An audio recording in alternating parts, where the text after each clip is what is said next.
A Amazônia Legal é o maior bioma existente no Brasil, tanto em biodiversidade como em território, apresentando grande diversidade natural, social, econômica, tecnológica e cultural.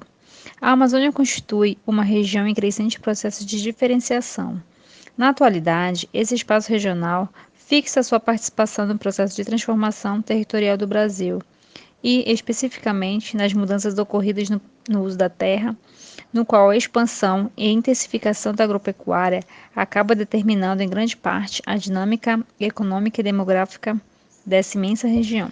O interesse pela Amazônia tem se verificado desde a descoberta do Novo Mundo, sendo vista como uma região de grande potencial econômico, sobretudo pela exploração de suas riquezas, muitas das quais ainda não totalmente identificadas. No passado, a região foi alvo de aventureiros e exploradores em busca das inúmeras riquezas, conhecidas como Droga do Sertão, enquanto catequizadores adentravam a floresta com a missão de cristianizar os indígenas e inseri-los na sociedade colonial. As condições de peculiaridades climáticas e de acessibilidade da região sempre apresentaram um duro desafio de conquista, sendo que o caboclo, o ribeirinho e os indígenas, com seus mitos, conferiam-lhe e ainda conferem uma condição única de modo de vida e de relação com a natureza. Desde seu início, a região tem despertado inúmeros interesses econômicos, passando por ciclos como o da borracha e abastecendo o mercado internacional. Só que, apesar de sua importância durante séculos, ela era vista como uma região problema e uma terra sem gente ou de vazio populacional. Além disso, é importante frisar que não tem como explicar o processo de evolução do agronegócio na Amazônia sem antes apresentar um breve contexto sobre a Amazônia Legal. A Amazônia Legal é uma área formada por 9 estados e abrange toda a região norte, além de apresentar partes do centro-oeste e do nordeste. São 5 milhões de quilômetros quadrados, ou 59% de todo o território nacional. Isso inclui o estado do Acre, Amapá, Amazonas, Mato Grosso, Pará, Rondônia, Roraima, Tocantins e Maranhão. Ela foi criada durante o governo de Getúlio Vargas, através da Superintendência do Plano de Valorização Econômica da Amazônia, que é o SPVEA, órgão já extinto, possuindo o objetivo de promover e planejar o desenvolvimento da região por meio de incentivos fiscais pelo governo. Só que ao longo da segunda metade do século XX, a Amazônia Legal era considerada um vazio demográfico e, por questões de estratégia governamental, necessitava ser ocupada por meio de incentivos que atraiu várias pessoas para a região, começando a surgir pequenas e médias cidades. O ritmo de crescimento era alto e superior à média nacional, ocasionando grandes transformações em vários aspectos ambientais, sociais, econômicos e demográficos. Na década de 1940, o interesse norte-americano era que a economia da borracha fosse reativada devido à sua participação na Segunda Guerra Mundial, que veio a estabelecer um segundo ciclo econômico, que visava intensificar a ocupação e a integração da economia da Amazônia com o resto do país.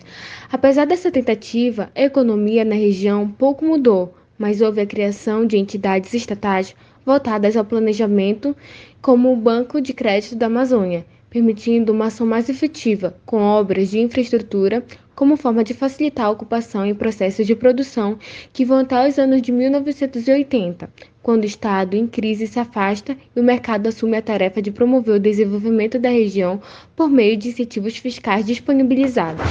Desde os anos de 1970, começou um avanço na monocultura da soja das regiões produtoras de sul e sudeste do Brasil para os estados que integram a Amazônia Legal, principalmente o Mato Grosso.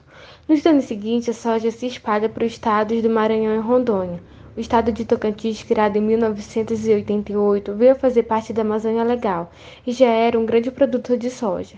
E nos anos de 1990, o estado do Pará e os demais da região norte aparecem como área de plantação de soja. Em uma vigência de uma política neoliberal, na década de 1990, veio o terceiro ciclo de ocupação, pelo agronegócio da soja, eucalipto, carvão vegetal e pecuária empresarial. A prioridade é de empreendimento intensivo de capital. O pequeno produtor, os povos das comunidades tradicionais não estão inseridos e são considerados como entraves na produção moderna e capitalista na expansão do agronegócio. A expansão da atividade de produção da soja nos estados que compõem a Amazônia Legal coincide com as políticas de abertura comercial implantada pelo Brasil na década de 90 e com o aumento da demanda pelo mercado internacional por alimentos. O cultivo da cana-de-açúcar começou a crescer nos anos 70 em virtude da crise mundial do petróleo em 1973, que afetou vários países e fez o governo brasileiro criar o Programa Nacional do Álcool, o PROÁLCOO, que estimulava a produção do álcool combustível através da cana-de-açúcar, visando substituir os produtos derivados do petróleo que estavam com forte alta no mercado internacional. Nos últimos anos, a expansão do setor sucroalcooleiro também teve um significativo aumento, devido à introdução no mercado nacional, no início da década passada, de veículos biocombustíveis, e também pelo fato de que a indústria tem a preferência da fabricação do etanol derivado da cana-de-açúcar como combustível limpo, pois gera menos dióxido de carbono do que o da gasolina e a produção ser superior em relação ao etanol derivado do milho. A pecuária vem ganhando cada vez mais espaço na Amazônia Legal, devido ao Brasil ser o grande exportador de carne bovina, suína e frango.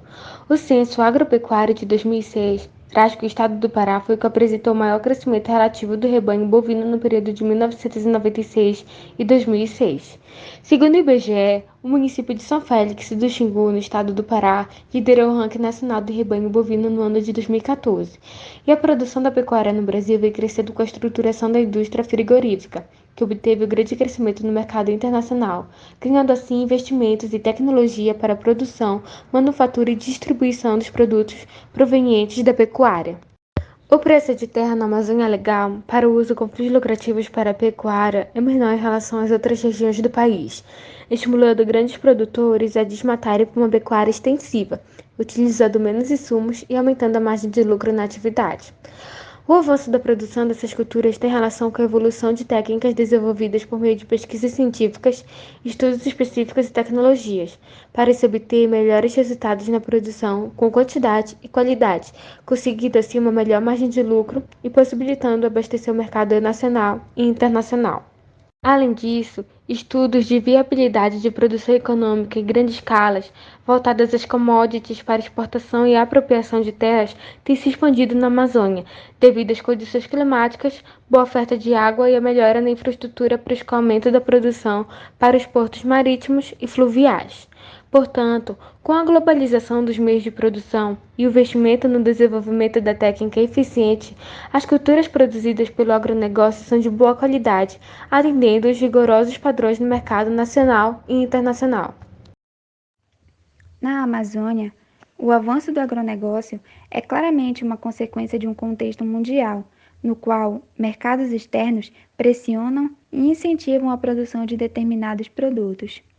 Nesse sentido, a expressão "conexão hambúrguer" foi cunhada por Myers nos anos 80 para descrever o rápido aumento das exportações de carne da América Central para atender cadeias de lanchonete norte-americanas. Na época, o Brasil exportava pouca carne e tal ligação não se aplicava para o país. Porém, em 1997 e 2003, o volume da exportação disparou. Alguns fatores explicam esse aumento tão significativo. A desvalorização da moeda nacional fez com que o preço da carne em reais dobrasse e, com isso, incentivou a expansão de áreas de pastagem. A melhora na situação da febre aftosa também contribuiu, permitindo o acesso da carne brasileira a diversos mercados. Dados do IBGE apontam que em 2008 o rebanho na região já alcançava cerca de 72 milhões de cabeça, o que apresenta cerca de 35% do total nacional, sendo responsável por 85% do crescimento do gado ocorrido no país entre os anos de 2002 e 2008. O complexo soja, de acordo com a Embrapa, foi o principal produto de exportação do agronegócio brasileiro em 2012, sendo responsável por cerca de 26 bilhões de dólares da pauta de exportação do país, que no período foi de aproximadamente 100 bilhões de dólares. Dados do IBGE apontam que a produção de soja no Brasil passou de cerca de 23 milhões em 1996 para cerca de 51 milhões de toneladas em 2005, atingindo 82 milhões de toneladas em 2013. Quanto à produção na Amazônia Legal, a produção de soja passou de aproximadamente 3 milhões de toneladas em 1990 para cerca de 20 milhões em 2005. Porém, sofreu uma queda no ano seguinte, ficando por volta de 17,5 milhões, e em 2008 voltou à faixa de 20 milhões de toneladas. Por todos os números apresentados, fica evidente então que se trata de uma importantíssima atividade do ponto de vista econômico e que, por isso mesmo, desperta o interesse geral. Kaimowitz apresenta dados acerca da espetacular expansão da pecuária bovina na Amazônia nas últimas décadas. O número de cabeças passou de 26 milhões em 1990 para 57 milhões em 2002, ou seja, mais que dobrou em apenas 12 anos. Tais números apresentam um aumento na participação no rebanho nacional de 17,8% para cerca de 30%. Ainda, 80% do crescimento do gado no Brasil, no período, aconteceram na Amazônia.